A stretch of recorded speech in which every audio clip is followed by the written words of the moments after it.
When his body had yet to recover from the hospital bed, and his soul was still searching for even a shadow of support, he heard, "You're not worth the drive. Just die, or get better already." It wasn't a dream. It wasn't a joke. The laughter on the other end confirmed it. He was no longer expected, no longer hoped for, no longer loved. While he fought for his life, his home was turned into a showroom for new affairs and vanishing money. He didn't get angry. He waited. And when he could stand, physically and emotionally, he came to reclaim what was his. Silently, legally, coldly. While others played at love, he was gathering evidence. While they spent, he was building a plan. And when it all began, calls, screams, threats, it was already too late. Because he didn't come back. He erased. And when his former loved ones realized they could no longer control his life, panic set in. But now, the rules are set by the one they tried to bury, alive. Hello, my friend. I'm so glad you stopped by my channel. If you're here for the first time, don't forget to subscribe and share this video with your friends or family. It really helps my channel a lot. Please tell me in which city or country you watched this video. I value every one of your comments. So let's get started. I remember with absolute clarity the moment the illusion of my marriage began to crumble. It wasn't some dramatic revelation, no caught-in-the-act betrayal, although something along those lines would come later. No, it was something far more ordinary. A routine phone call made from a hospital bed, where I lay immobilized, tubes threading through my body, and each labored breath a reminder of how narrowly I had escaped death. "Hey, babe. Doctors say I'm stable, but it's going to be a long recovery. No rush to visit today, but maybe tomorrow. If you can, bring Gavin. I know it's not a pretty sight, but I'd love to see you both." My voice was weak, a mixture of painkillers and fatigue dulling my tone, though a desperate edge still slipped through. I'd spent 3 days in that sterile room after a heavy support beam at work shattered my leg, fractured 2 ribs, and punctured a lung, an injury that had nearly claimed my life. Disoriented and struggling for any semblance of normalcy, I reached out to my wife. Her response was a scalpel, sharp and precise. "Gas is expensive," she replied. "You're not worth the drive right now. Just die fast or get better already. I'm tired of the waiting." Her words struck with a vicious clarity, slicing through the haze. For a moment, I thought she was joking. Then I heard it. Laughter in the background, light and airy, so different from the woman I thought I knew. Her phone must have been on speaker because Gavin's voice followed, blunt and emotionless. "We don't miss you." Then the line went dead. I stared at the phone, stunned, my heart racing despite the pain in my chest. It wasn't anger I felt, at least not yet. Just a hollow, gnawing disbelief. In that moment, the first fracture appeared, a crack in the foundation of a life I thought I understood. 4 days later, when I finally reached her again, Beatrice had a new story ready. "Don't hold a grudge," she said, her tone light, as if my injuries were minor inconveniences. "You've been out of it for days. Gavin has school, the dishwasher's leaking, and honestly, gas is $5 a gallon." She laughed, a sound that once brought me comfort, but now felt like nails on glass. "It's almost an hour's drive to the hospital. We've been busy." Busy. The word gnawed at me as days blurred into weeks. Surgeries came and went, each one less terrifying than the isolation I felt. Not once did she appear at my bedside. I hoped, naively, that she'd show up, that something in her would shift. But she never did. Eventually, I called my sister Bianca. "Elias," she said bluntly, "you need to wake up. I stopped by the house this morning. A black SUV was parked out front. Beatrice wasn't at work. Gavin was at school. Think she was home alone?" My stomach twisted. Bianca continued. "I checked the joint account like you asked. Thousands gone, nearly $6,000 in 2 weeks, and there's a jewelry store charge." That was the first whisper of Simon, a shadow in my crumbling world. My fog of medication and pain had kept me from seeing clearly, but now the pieces were beginning to connect. Beatrice wasn't just indifferent. She was actively gutting our finances. Worse, it seemed she would have preferred me dead, a payout over a husband. In that darkness, one small light emerged, a nurse named Tessa. She'd sit with me during her breaks, sneaking me extra pudding cups, listening without judgment. Though I never laid out the whole story, she'd say, "If you're planning something, make sure you're safe. Take care of yourself first." Her words became a mantra as I clawed my way through physical therapy, pain stretching my muscles, but also igniting something I hadn't felt in ages: determination. After 2 months, I signed out against medical advice. The doctors protested, but I was done being a prisoner. Bianca picked me up, helping me into her car. As we pulled away, bitterness clung to me like a second skin. "Where to?" she asked. "A hotel across town," I replied. Home isn't home anymore. She didn't question it, just helped me check in. As she prepared to leave, I made one final request. "Can you swing by the house when Beatrice is at work? I need my laptop, some clothes, and personal documents, just the essentials." Bianca's gaze was long and sympathetic, but she didn't argue. She simply nodded. Bianca's fierce, protective gaze held a simmering anger, an intensity that mirrored my own. Despite the relentless ache that gripped me, forcing each step with a walker, that fury became a strange source of strength. It fueled me, propelling me into action. I didn't hesitate. Phone calls were made, our joint credit cards were frozen, and a new bank account, solely in my name, was established. The tangled threads of our financial lives couldn't be undone all at once. My intention was clear: keep everything within legal boundaries. But I moved quickly, transferring half the funds from our shared account to my private one, my fair portion. My next priority was securing legal representation. After days of searching, a friend directed me to Reggie, a seasoned attorney who specialized in contentious divorce cases. He agreed to meet me at my hotel. As I laid out my situation, Reggie leaned back, a slow, measured whistle escaping his lips. "She told you to die?" he asked, eyebrows climbing. "And she's seeing someone named Simon?" "That's the gist of it," I responded, keeping my voice steady. His expression darkened. "I've seen plenty of ugly cases, but this is new. Let's discuss your options. Is the house jointly owned?" I explained that I had purchased the house before our marriage, but Beatrice had insisted on refinancing it to include her name, making it a jointly financed property. Reggie took detailed notes. I added, "I'm planning to clear out my share while she's away. From what I've heard, she's heading to Nashville soon." Reggie's gaze was sharp. "You realize a move like that can escalate the conflict. Are you prepared for that?" "I've thought it through," I replied, though the truth was that it was all I had thought about for weeks. Ready or not, I was resolute. "If the house is half mine and the belongings are half mine, I'm claiming what's rightfully mine. I don't care if she walks into an empty living room." Reggie's shrug was almost dismissive. "As long as what you take is either yours or fits within a fair division, you're on solid ground." That was my plan. I knew from Gavin's social media that Beatrice's Nashville trip was set.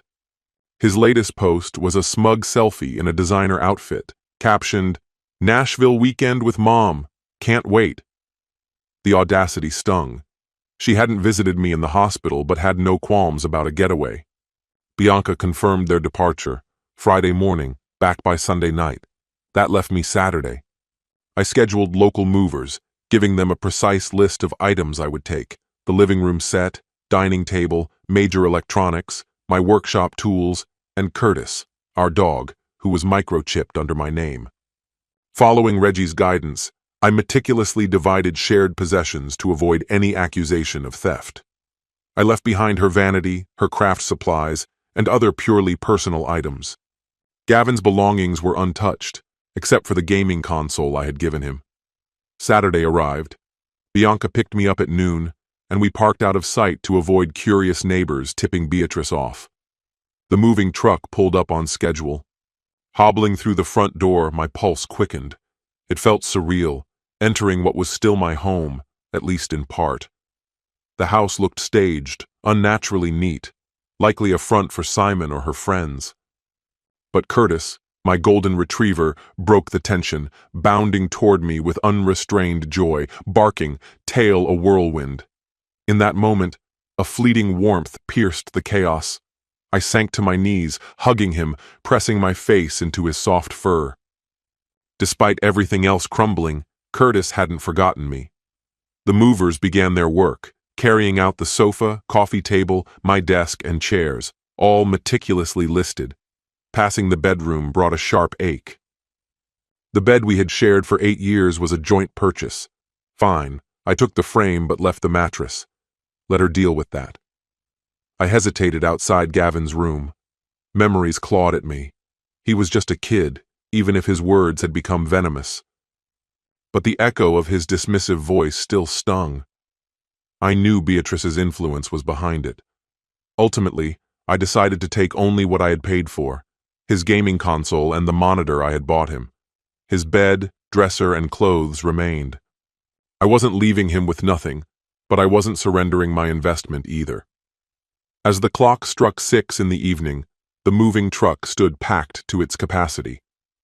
The house, once a lively hub overflowing with memories, photographs, and cherished furniture, now resonated with a hollow, unsettling quiet. It was a mere shell of its former self. Beatrice's belongings and Gavin's personal effects remained scattered here and there, but the essence of the home had been stripped away. The living room lay bare except for a single rug, an item Beatrice had once touted as an invaluable antique, though it was merely a budget store acquisition. The dining room sat in stark abandonment, while the garage, once my bustling workshop, had been reduced to a near-empty space, save for a few weathered shelves and forgotten paint cans. Upstairs, I gathered what was rightfully mine from the master closet, a collection of suits, my e-reader, and my share of the shoe rack, leaving behind Beatrice's wardrobe and her untouched makeup vanity. Above all, I took Curtis with me. "Is that everything?" one of the movers asked, sweat dripping from his forehead after what must have been countless trips. "Just one last thing," I replied. "Pack all the dog food. It's mine. I've got the receipts to prove it." Perhaps it seemed petty, but I didn't care. It was finished. Bianca trailed the moving truck to my new home, a modest 2-bedroom apartment on the ground floor, an ideal space for my slow recovery. Watching the movers fill this unfamiliar place stirred an uneasy guilt in me. I wasn't accustomed to being so cold, so unyielding.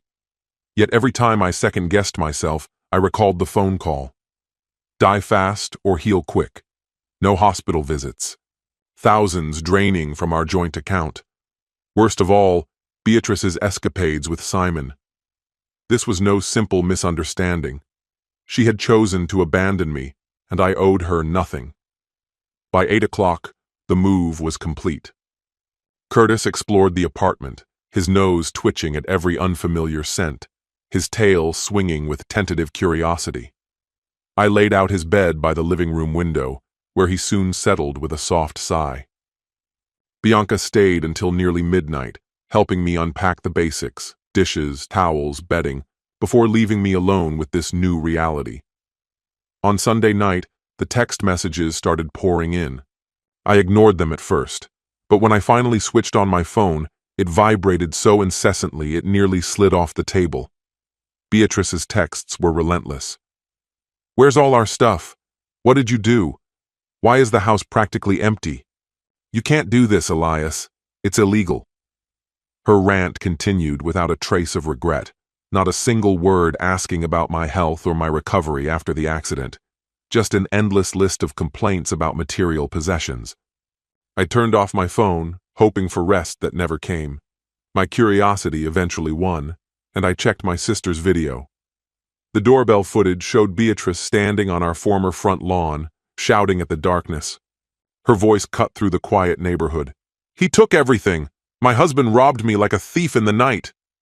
Her hair was a tangled mess, her glittering party dress suited for a Nashville nightclub but ridiculous in a suburban yard. And the final blow, he even took the damn dog. That's my dog. A dog she barely fed, who flinched at her shouting, the dog I had walked, bathed, vaccinated, and microchipped. A dry laugh slipped from me as I powered off my phone. If Beatrice wanted a discussion, she could speak with Reggie. I needed sleep. Monday morning arrived with an unexpected knock. Balancing on my crutches, I opened the door to find Gavin on the threshold, a sour expression on his face, headphones draped around his neck. "How did you find me?" I asked. He shrugged. "GPS. Mom wrote down your address after hiring some PI. Look, I need the password for the console, the one you took from my room." A bitter chuckle escaped me. "You can't be serious." "It's mine," he snapped. "You can't just take it. I need my games, especially after everything you did. Mom's losing it. The house is unbearable." I gripped the crutches tighter, trying to quell the anger rising within me. "Look around, Gavin. I just got out of the hospital. My leg is wrecked. Your mother never visited, and neither did you. Neither of you seemed to care if I lived or died. And now you're here, asking for a password?" "Whatever. Mom told me not to miss you," he muttered. "Just give me the code or replace the console. I don't care." Fury flared within me. "Replace it yourself. I won't give you a dime, and you're not getting that console. Now get out." Gavin let out a harsh, mocking laugh. "You're going to regret messing with my mom," he spat before storming away. As I closed the door behind me, a relentless pounding echoed in my chest. The harsh reality settled over me. I had watched Gavin transform from a curious boy, eager to learn fishing and build tree houses, into a conceited, self-important young man. That painful encounter brought a sudden clarity. The lingering sense of responsibility I once felt for Gavin vanished. Beatrice had molded him into a mirror image of her manipulative nature. 2 days later, an unexpected encounter placed Simon and me in the same grocery store parking lot. Stepping out of my car, I noticed him emerging with a loaf of bread balanced among his groceries.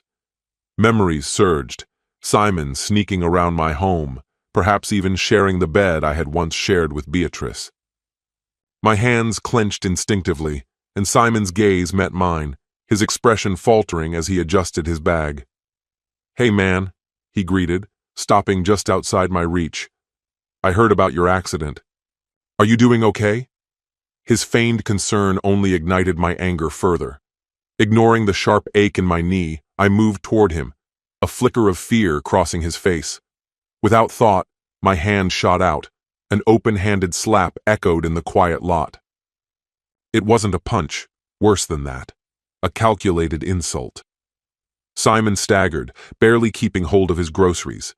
His eyes widened in shock, a hand flying to his stinging cheek. "Stay away from me," I warned, my voice a low, simmering threat. "Cross my path again, and it will get worse. Don't think I'm unaware of what you did with my wife." "Chill, man. It's not," he stammered. "Go," I interrupted, stepping forward. "Now!" Under the curious eyes of bystanders, Simon stumbled away, struggling to keep his grip on the groceries. Adrenaline surged through me, leaving my hands trembling but bringing a strange sense of release. Was I descending to his level? Maybe. But for the first time in months, I felt a sliver of freedom. That evening, Beatrice called from an unfamiliar number, likely a friend's phone. Her voice was unmistakable, sharp with indignation. "Did you just slap Simon in public?" she demanded. "Just because I was unfaithful doesn't mean you can attack my friend. He's considering pressing charges." I laughed, a dry sound. "He's welcome to try. Tell him I've kept every text, every bank statement, every sordid detail of your affair. It won't help him in court, but it will make sure the truth is known." "You're despicable," she spat. "You think you're some kind of saint." "No, Beatrice. I've just stopped letting you trample over me." A tense silence followed before her voice returned, venomous. "You'll regret this." The call ended abruptly. A week later, Reggie, my attorney, informed me that Beatrice was refusing to sign the divorce papers without a lump sum for emotional distress. We arranged an emergency meeting. In Reggie's office, I found myself facing Beatrice, her new designer blouse a likely purchase from our dwindling funds. Her eyes were sharp, arms crossed defiantly. Reggie initiated the discussion. "Beatrice, we have documented proof of your affair, as well as phone records indicating your neglect of Elias during a critical health incident. If this matter goes to court, you stand to lose significantly more." Her lips twisted in anger. "He took our furniture," she seethed. "He's living comfortably while I'm left with nothing. He even assaulted Simon. He's violent. He pushed me last year too." "Can you substantiate that claim?" Reggie's voice remained calm. "Because we possess a wealth of evidence. Calls, financial transfers, even a recording of you telling Elias to die fast or heal quick. That is your voice, correct?" Beatrice's face flushed crimson. "I have a teenage son," she insisted. "I deserve spousal support and child support." "Child support for a boy who isn't mine?" I interjected, maintaining a steady tone. "You never allowed me to legally adopt Gavin, remember?" Reggie calmly explained that Gavin's biological father was the one legally responsible for his support, not me. The reality seemed to strike Beatrice hard. After a tense, drawn-out negotiation, Reggie slid fresh divorce documents across the table. Beatrice's glare was sharp, her chest rising and falling with fury, but at last, she signed. Our final hearing was still a month away, but her signature marked a significant victory. As I left Reggie's office, a quiet, triumphant smile spread across my face. A wicked, contorted grin twisted across her lips, but I couldn't bring myself to feel anything. Beatrice now stood face to face with the reality she had desperately tried to ignore.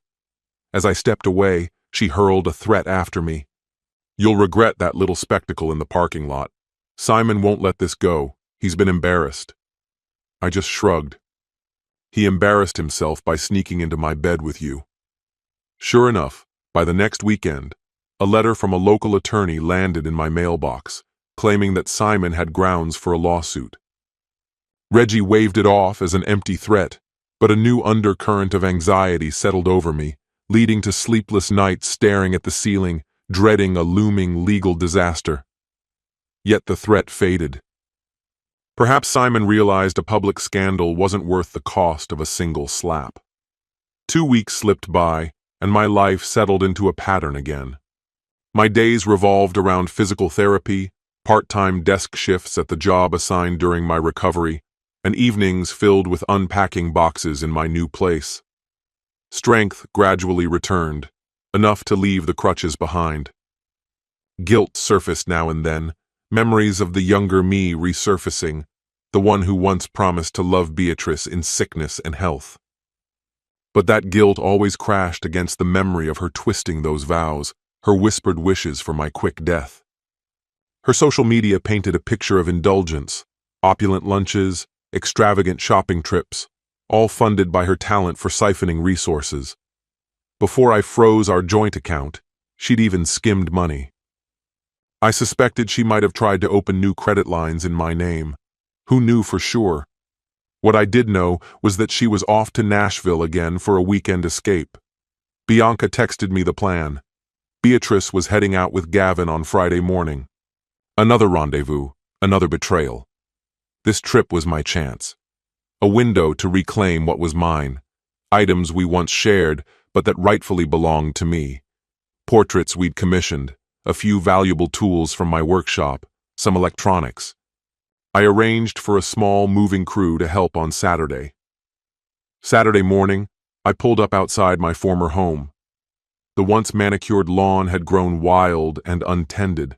A strange car filled the driveway, maybe Simon's or someone else's.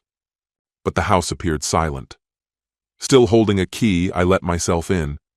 In the garage, a knot tightened in my stomach.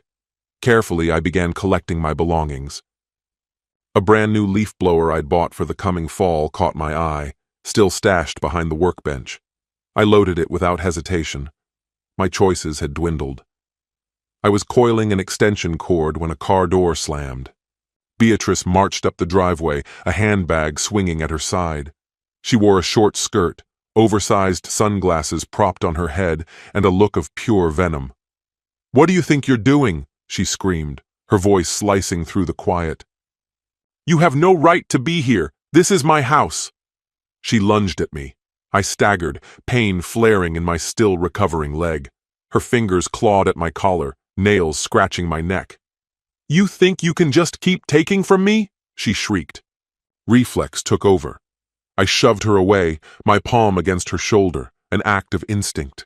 But her heels slipped on the wet concrete near the pool, and she tumbled back with a yelp, splashing into the water. For a heartbeat, I froze, watching the ripples until she broke the surface, sputtering, mascara streaming down her cheeks. "You bastard!" she screamed. "You did that on purpose." I clenched my jaw, feeling the sting of fresh scratches on my forearm. "You attacked me first, Beatrice. Everything I'm taking is legally mine. You signed the papers." Her gaze was pure fury as she splashed in the shallow end. "I'll call the police. I'll tell them you assaulted me." "Go ahead," I replied, nodding toward the stunned mover by the truck. "I have a witness." Beatrice dragged herself to the ladder, water pouring off her. Shivering under the warm sunlight, she glared. "You'll regret this," she spat, rage twisting her features. I half expected her to attack again, but instead, she stormed off, cursing under her breath. Her soaked footsteps smeared across the patio and grass as she reached her car. It roared to life, speeding off, likely to find a phone and paint me as the villain. The mover coughed awkwardly, avoiding my eyes. "Should we keep going?" "Yes," I said, steadying myself. "We finish, then we leave." In less than an hour, I had gathered the remnants of my life into boxes. Standing at the entrance of what used to be my home, I stared at the door left ajar. Beatrice had stormed out, slamming it behind her without even bothering to secure it. The living room, already half empty, echoed with a hollow stillness, and the garage was stripped of everything I once owned. I had taken the final pieces that belonged to me. A mix of frustration and a deep, numbing sorrow brewed within me. Memories stretched across those walls, now reduced to empty silence. Mechanically, I shut the door, turned the lock, and instinctively handed my key to the moving crew. They looked at me, bewildered, and passed it back. I was so lost in habit that I almost forgot I wasn't responsible for this place anymore. That night, back in my cramped apartment, I unpacked with little thought, trying to distract myself with a late-night movie. But no amount of noise could drown out the images in my mind. Beatrice's face, twisted in outrage and betrayal, as though I had stolen the future she had imagined. My phone wouldn't stop vibrating. This time, I looked. "You worthless bastard. You'll pay for humiliating me. My nails are destroyed. You tossed me into the pool and ruined my phone. Simon says you're a monster. I wish you died in that hospital." The barrage continued. I blocked her number. Let Reggie deal with it. 4 days later, I was back at work, struggling to re-establish any sense of normalcy, when Bianca's text arrived. "Heads up, Gavin is siding with your wife. They think you're still covering his college expenses. Be prepared." A bitter chuckle slipped out. Gavin had always assumed I would pay for his education. Once, I might have, back when I thought we were a family. But now, that was over. That evening, juggling grocery bags and fumbling for my keys, a voice cut through the hallway. "Hey, old man, open up." I froze, nearly dropping everything. Gavin leaned against the stairwell, his expression a mix of anger and arrogance.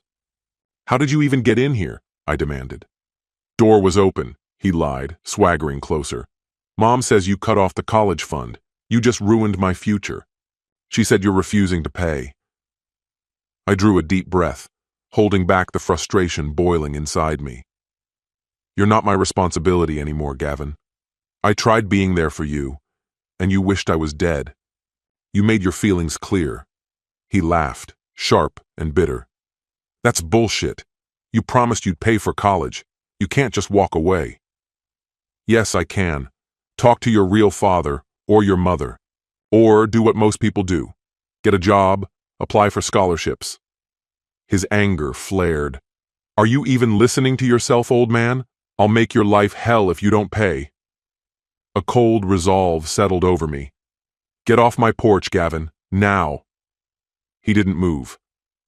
You screwed us over, made Mom look like a fool. You can't just dump me. Leave, I warned, voice low and steady. But he surged forward, trying to push past me. Instinct took over. I grabbed his shoulder, shoving him back. He stumbled against the hallway wall, cursing. You'll regret this, he spat. In a flash, he grabbed a brick from a nearby maintenance cart and hurled it at my parked car below. The windshield exploded into shards. What the? Are you out of your mind? I shouted, groceries forgotten. Pay for my college or next time it's your face, he sneered, venom in every word. My hands shook with anger, but I forced myself to stay calm. I pulled out my phone. Yes, I need to report vandalism, trespassing, and a violent threat. 2111 East Waterside, Building B. My car's windshield has been shattered. Gavin's bravado crumbled. You're calling the cops on your own stepson? You stopped being my stepson the day you wished I was dead. You can leave now, or you can wait until they arrest you. My tone was sharp, unwavering. He met my gaze, the weight of my words finally sinking in. Just then, an elderly neighbor stepped out of their apartment, their eyes sweeping across the scene, me clutching my phone, Gavin standing rigid, and the shattered car window in the parking lot. About 10 minutes later, the low whine of approaching sirens signaled the arrival of the police. Gavin hovered by the stairwell, watching me as if hoping I would change my mind. But I was done. 2 officers stepped out of their cruiser, carefully recording our statements, photographing the wrecked windshield, and examining the brick that lay inside. Gavin tried to concoct a story, claiming he tripped, that it was all an accident. But our building had security cameras. The officers reviewed the footage, clear as day, Gavin purposefully throwing the brick. A wave of cold validation swept over me as they moved to cuff him. He twisted in their hold, spewing insults in my direction, calling me a traitor. His threats were empty noise. You'll regret this, Elias, he shouted. I'll ruin you. I said nothing, watching them lead him away. The hallway swallowed his voice, leaving behind the faint echo of my own uneven breathing. Once they were gone, I walked out to the parking lot, staring at the damage. The windshield was a spiderweb of shattered glass. Fresh gouges scarred the driver's side door, Gavin's last desperate act of malice. I called a tow service, explaining the situation. By the time they arrived, I was exhausted, my groceries scattered in the hallway, my sense of stability fractured. The image I had of myself, a calm mentor, a reliable guide, was shattered. I dialed Bianca. They took him away, I whispered. He smashed my car with a brick. Oh my God, she gasped. He's completely out of control. Do you want me to come over? Not tonight, I replied, rubbing my eyes. I need to sort out insurance. Call Reggie. But thank you. You did the right thing, she assured me. Document everything. Keep records. I ended the call, drew a deep breath, and began picking up the scattered groceries. Time drifted by. An hour later, my phone vibrated. An unfamiliar number, likely one of Beatrice's contacts. You'll pay for this. I hope you're happy. But the truth was, I felt calmer than I had in weeks. I was finished with their chaos. Beatrice and Gavin had lit this fire, but I refused to be burned. 3 days passed. Reggie confirmed that Gavin was facing charges, trespassing, property damage. The repair costs were now his responsibility. Beatrice protested, arguing that Gavin was still a minor, but 16 was old enough to understand consequences. The authorities offered him a chance, a diversion program if he covered the fines. I half expected Beatrice's dramatic arrival, but instead, Bianca told me she tried to bail him out. Money was tight, and no one would co-sign. Her parents were furious, at Gavin, at me, at the whole situation. By Friday, I was at Reggie's office finalizing the paperwork for the final hearing. The divorce was nearly complete, and I was determined to close every chapter. Reggie confirmed that Gavin would be responsible for the restitution, likely several $1,000s. If he couldn't pay, the debt would fall to Beatrice. Her financial struggles were no longer my burden. Leaving Reggie's office, I felt an empty blend of relief and fatigue. After everything, this was the outcome. Gavin facing consequences, Beatrice cornered. As I stepped outside, my phone buzzed, a message from an unknown number. "This is your fault. I hope your new life is worth the price." I slid the phone back into my pocket, not bothering to respond. This story has come to an end. What's your opinion? Share it in the comments, my friend. And if you like this story, check out other exciting videos on my channel. I'll say goodbye until the next video. See you. Sometimes betrayal doesn't come like a knife to the back. It comes as a quiet question over a glass of wine, spoken in a voice that no longer holds any love.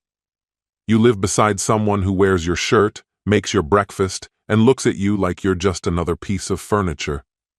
You smile back while your inner world collapses under the weight of her late-night disappearances, unfamiliar scents, strange new names, and shifting rules never meant for you.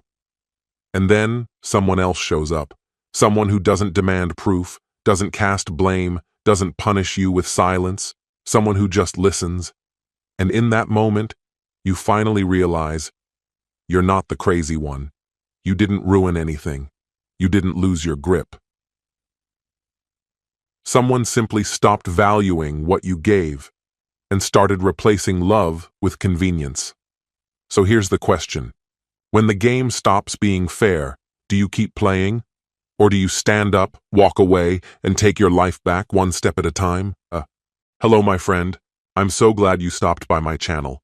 If you're here for the first time, don't forget to subscribe and share this video with your friends or family. It really helps my channel a lot. Please tell me in which city or country you watched this video. I value every one of your comments. So, let's get started. Let me be blunt. I never pictured myself living through something like this. My name's Damon.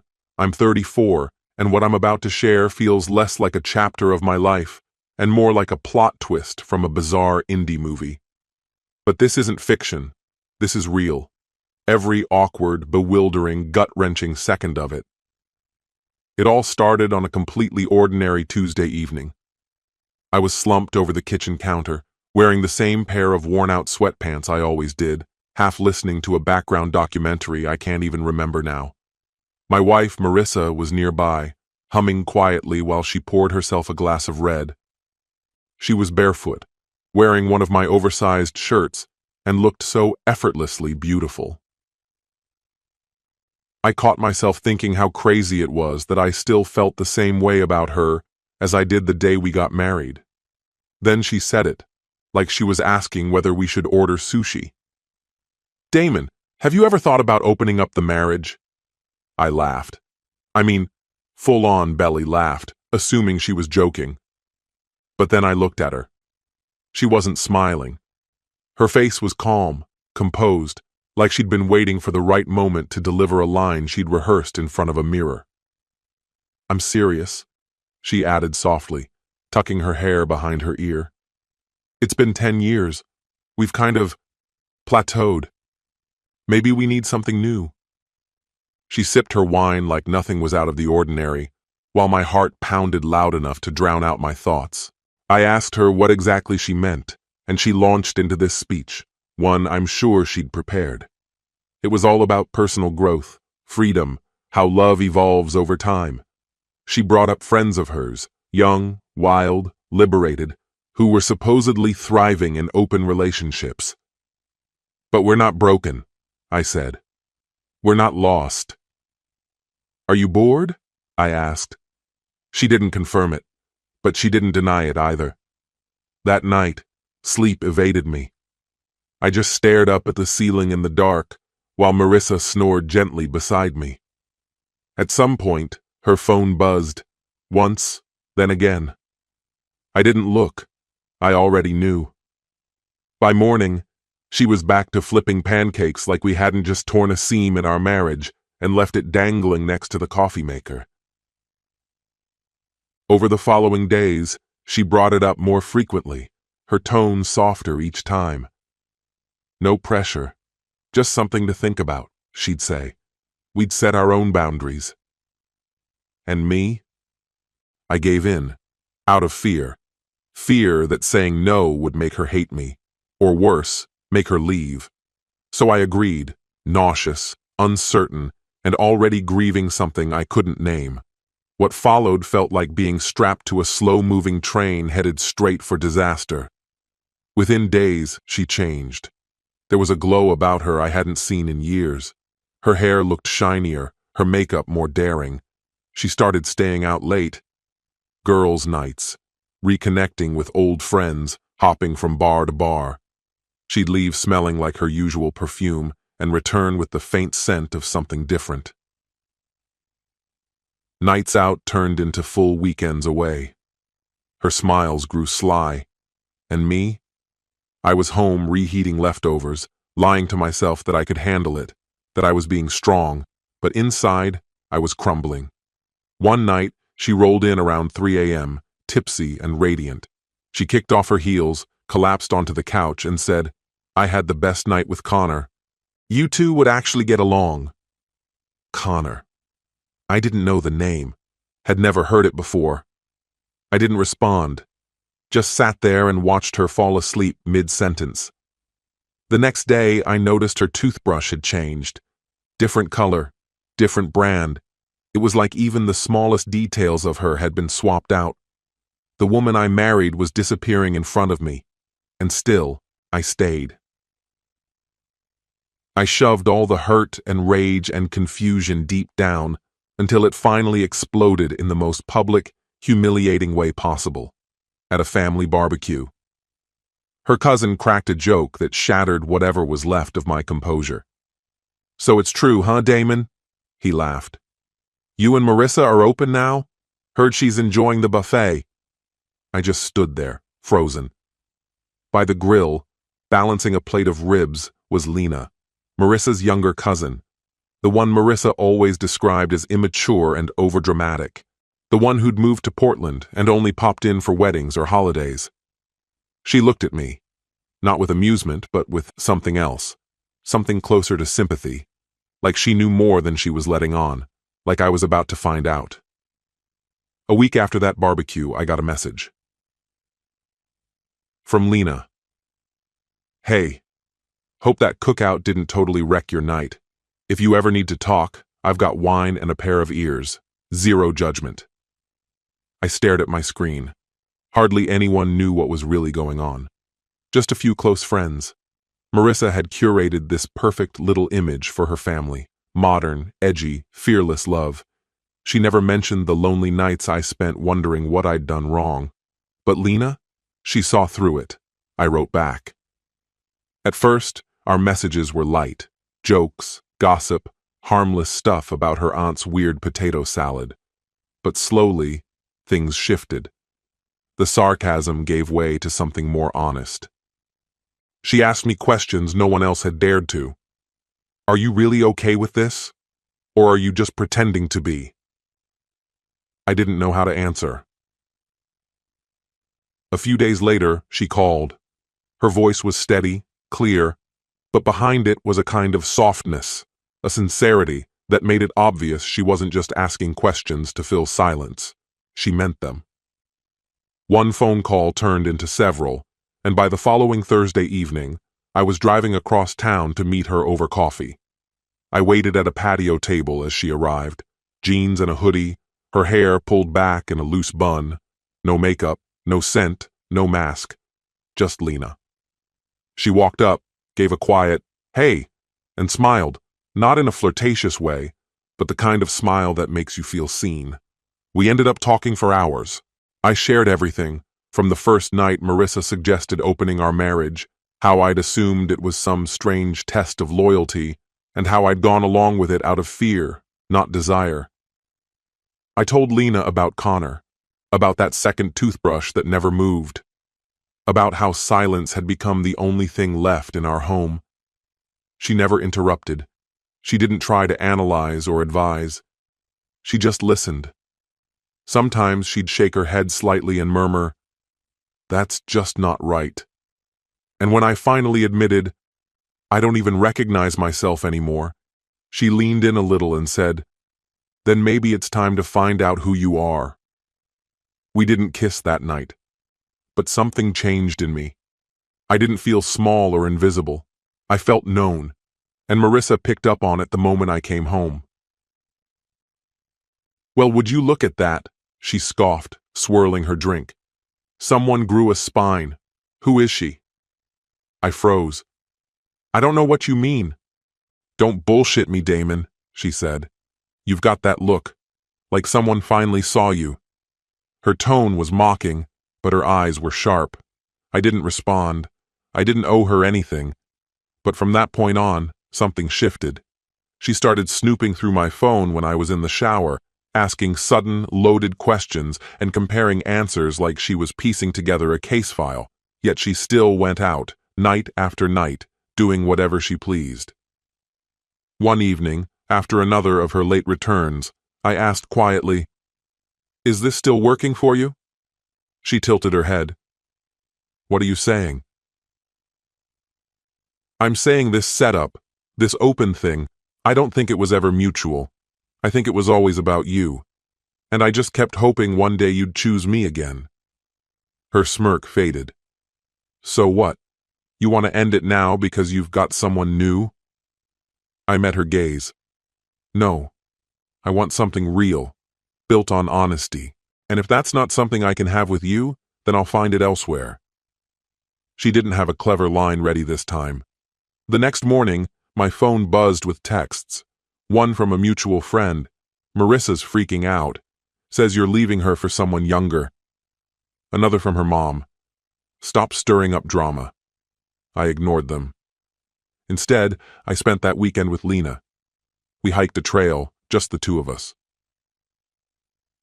At the top, we sat side by side, our feet hanging over the ledge, the wind teasing her hair. "This is going to blow everything up," she said. "She's going to hate me. Maybe forever." I nodded. "I know, but I've been living in her world for so long I forgot what it feels like to breathe." She didn't answer with words. She kissed me. No show, no expectations, just two people in a quiet moment that felt like truth. I didn't go home that night, and when I did the next day, I found the locks changed. My suitcase was on the porch, a neon sticky note slapped on top. "Enjoy your freedom."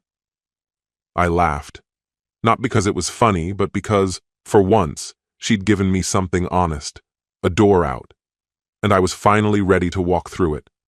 What she didn't know was this: I wasn't done. Not by a long shot.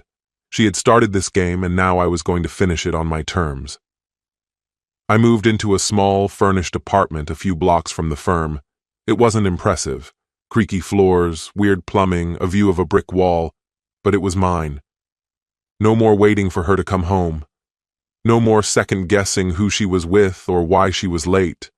No more pretending. But Marissa wasn't one to disappear quietly. Her Instagram soon exploded with cryptic black and white posts. Mopey quotes like, "Loyalty is rare, don't destroy it," or "The deepest wounds come from those we trust." Pretty soon, people started messaging me. "Is it true? Did you really hook up with her cousin?" Then came the full-blown smear campaign. She told everyone her version, claimed I manipulated her into the open marriage just to justify cheating, said I'd targeted her younger cousin, lied for months, abandoned her like trash after she tried to save us. She painted herself as the wounded wife, the last one fighting for a love I'd already thrown away. It was all very convincing, except I had proof. I'd saved everything: messages, screenshots, voicemails, emails. All the receipts showing it had been her idea from the start, that she had partners, that she had laughed and said, "Loosen up, try it, have some fun." So I did what I had to. I never fabricated anything. I didn't go online to rant or expose her to the public. Quietly, I sent screenshots of our actual conversations to a small circle of close friends, the same people she'd been deceiving. I let them see the texts for themselves, the dates, the images, her smiling in other men's apartments. It didn't take long for the truth to spread. The fallout was immediate. Marcus, my best friend, called me up. "She's been lying nonstop, man," he said. Even her cousin, one of the guys she had secretly slept with, reached out. "I didn't know she was putting the blame on you. That's seriously messed up." The carefully curated image she had built began to unravel. But instead of facing what she had done or expressing even a shred of remorse, she doubled down. She called Lena's father, her uncle, and unleashed on him, accusing Lena of betrayal and claiming I had manipulated her. He didn't buy a word. He'd known Marissa too long, too well, understood her skill in bending reality to fit her story. "You created this disaster," he told her bluntly. That only made her spiral further. She called my parents, sobbing, insisting I was falling apart, emotionally unstable, maybe even dangerous. That same evening, my dad appeared at my door, arms crossed, jaw tight. "What's happening here, son?" I didn't argue. I handed over my phone. "Take a look." He scrolled silently, reviewing the messages, dates, names, and photos.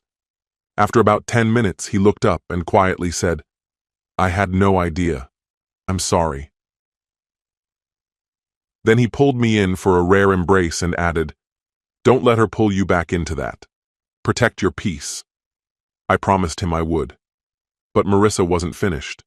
She got a lawyer involved, announced she wanted a divorce, and declared she'd be pursuing alimony, part of my retirement, and compensation for emotional suffering. I turned to Carmen, a friend and seasoned divorce attorney. She examined everything, our messages, the documents, and the agreement we'd both signed when we opened the marriage. Her assessment was clear. She doesn't stand a chance. No children, no shared property, and nothing indicating mistreatment. And her spending records told another story. Luxury trips, upscale hotels, and designer shopping. Not exactly the lifestyle of someone crushed by heartbreak. Still, I wasn't careless. I put everything in order, organized folders, highlighted messages, created a detailed timeline of her actions and mine. When mediation day came, she showed up wearing all black, face bare, eyes puffy like she hadn't rested in days. When she saw me, her face froze, like she'd seen something she wasn't ready for. Her voice trembled as she spoke to the mediator. "I gave everything to him," she said, "and he threw me away like I was nothing." I didn't say a word. I just pushed a folder across the table. The mediator opened it, flipped through the pages, then turned to her. "Are these your texts?" Marissa didn't answer. She stared down, silent. And in that stillness, the image she'd tried to maintain crumbled. The mediator outlined the resolution: no alimony, divide the assets, and go separate ways. But she didn't want resolution. She wanted revenge. So she made one last move. She posted a black and white video, set to slow, mournful piano music, featuring a montage of our wedding photos. Her voice narrated over it. "I tried to love him. But sometimes, love just isn't enough." The video exploded overnight. Strangers flooded the comments with hate. They painted me as the villain. Lena wept when she watched it. "I'm sorry," she whispered. "I didn't think she'd take it this far." I took her hand. "She's spiraling because she's losing control," I said. But I knew this wasn't going to be a clean exit. If Marissa was choosing war, then I'd respond. But not with rage, with clarity, with patience. With precision. Not to destroy her, but to dismantle the narrative she weaponized and turn it into the very thing that would liberate me. At that point, I had nothing left to shield and everything to reclaim. I wasn't looking to ruin her. I didn't want her to suffer or fall apart. That kind of spite burns out fast. But I did want the truth to reach her. I wanted her to feel the same powerless abandonment she had once left me with. So I played the long game. I rebuilt my foundation, started waking at 5:30 a.m., ran every morning, brewed my own coffee, made clean breakfasts. My life grew still, disciplined. I upgraded my wardrobe, showed up at work ahead of time, and poured energy into my tasks. My supervisor noticed. 6 weeks in, I got promoted. It wasn't an overnight change, but it was steady, visible. And as my world grew stronger, hers started to crumble. She began messaging mutual friends, sometimes crying, sometimes apologizing, then suddenly accusatory. Jared, one of them, told me, "She asked if I'd spy on you. Wanted to know if you and Lena were serious or just a fling." I told him to keep her guessing, because by then I saw it clearly. This was never about Lena. It wasn't even about me anymore. It was all about control. So I did the one thing she never expected. I went completely silent. No texts, no replies to her emails. I scrolled past her mournful Instagram updates without a single like or comment. Just total absence. And that silence? It undid her in ways that arguments never could. A few evenings later, Lena and I went to a charity event. It was a semi-formal affair, and she looked effortlessly radiant in a deep green dress, her hair swept up with an understated elegance that turned heads without trying. Someone snapped a picture and posted it online. 2 days after that, Marissa showed up at my front door. "We need to talk," she said, her voice shaky, hands quivering at her sides. "I don't think that's a good idea," I told her, holding the door but not moving. "I'm not here to fight," she said quickly. I saw the pictures. You looked happy." I said nothing. "Do you love her?" she asked, her eyes searching mine for something familiar. I could have dodged it, could have said something cold and conclusive. But instead, I offered honesty. "I don't know yet, but she really sees me. She hears me. And not once has she made me feel like I'm just background noise." Tears welled in her eyes. "Why her?" she whispered. And for the first time, I really looked at her, not as the woman I had once built a life with, but as someone I no longer recognized. I told her something I had carried quietly for a long time. Because she reminded me of the person I used to be, before you made me feel small. Before love started to feel like a test, I kept failing. She stumbled back like I had physically hit her. "I never meant to hurt you," she said, barely audible. I gave a small shrug. "Maybe, but you did, and I'm not living in that version of my life anymore." She turned and left, her sobs echoing down the stairwell like a haunting refrain. But that wasn't the end. It was only the beginning. My next chapter wasn't hidden or quiet. It was intentional, visible, and meaningful. I was invited to speak at a leadership conference on resilience and ethical leadership. And I told my story. No names, no theatrics, just the truth, measured, clear. I talked about setting boundaries, about the silent toll of abandoning yourself for the sake of peace, about how withholding words can sometimes echo louder than speaking them. When I finished, the room fell into a deep stillness. Later, several people approached me. One woman, tears in her eyes, embraced me. She had just ended a painful relationship. "You helped me see things clearly," she whispered. That's when I understood something important. My pain had meaning. Then came the final act. I shared my story online, not to expose, not to retaliate, but to reclaim what had been mine all along, the narrative. It was raw and unfiltered, honest, not hostile. I wrote about what I had tolerated, what I had ignored, and ultimately, what I decided to walk away from. I named no one, but those who needed to recognize the truth did. The reaction was intense. Messages poured in, People thanked me, shared their own stories, and yes, Marissa saw it too. At 1:12 a.m., she sent a voice message. It lasted barely a minute. Her voice cracked throughout. She said she regretted everything, hated the person she had become, and thought I would always stay, no matter how far she pushed. "I was wrong," she said, "and I hope she loves you in a way I never could." I never responded. Not out of cruelty, but because there was nothing left to say. Sometimes, silence is more powerful than any spoken truth. In that moment, it said everything. It's been over a year now, a year without the guilt trips, without the slow erosion of myself. Life is quieter, but it's a peace I'd forgotten existed, a silence that soothes instead of stings.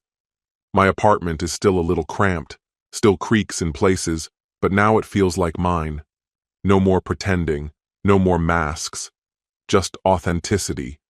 Lena's still here. We didn't rush into anything. We moved slowly, deliberately.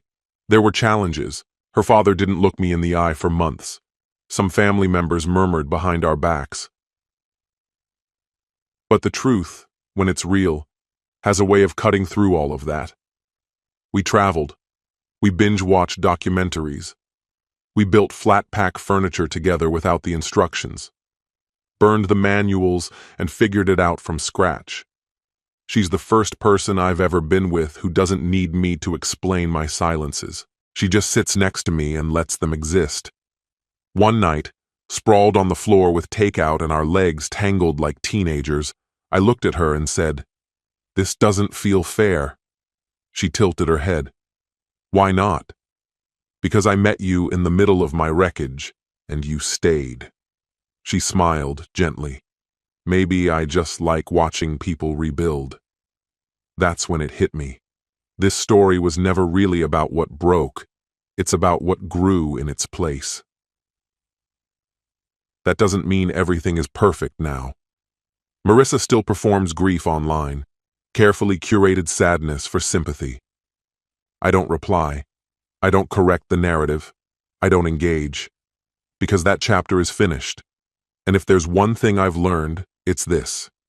You don't win by screaming your truth louder than the lies. You win by living a life where the lies can't survive. I've kept everything, the evidence, the timelines, the receipts, not for revenge, for remembrance. Because surviving isn't about vengeance. It's about restoration. It's about becoming whole again. When she held the power, she used it to twist love into something that erased who I was. But the moment I stood my ground, refusing to play the passive, agreeable role while she pursued whatever excitement caught her eye, she began to fall apart. She never truly wanted an open relationship. What she longed for was absolute freedom without having to answer for it. And when I gave her precisely what she claimed to need, she recoiled, because it forced her to confront a truth she could no longer avoid. Fairness was never her goal. What she chased was permission, to indulge without consequence. And me? I became the mirror she couldn't look away from. I didn't explode. I didn't shame her publicly. I just held steady, and the falsehoods she'd constructed started to collapse on their own. Since I first opened up about my experience at that initial seminar, I've been invited to speak at 4 more. Messages continue to pour in from across the country. Messages filled with gratitude from people who were on the verge of giving in to relationships that didn't feel right until they heard what I had endured. And beside me now is Lena, focused on her digital artwork, that peaceful concentration on her face that I've come to deeply appreciate. Her dog is curled up under the table, fast asleep. A slow jazz tune drifts through the background, steady, unbothered, untouched by all the turmoil we've left behind.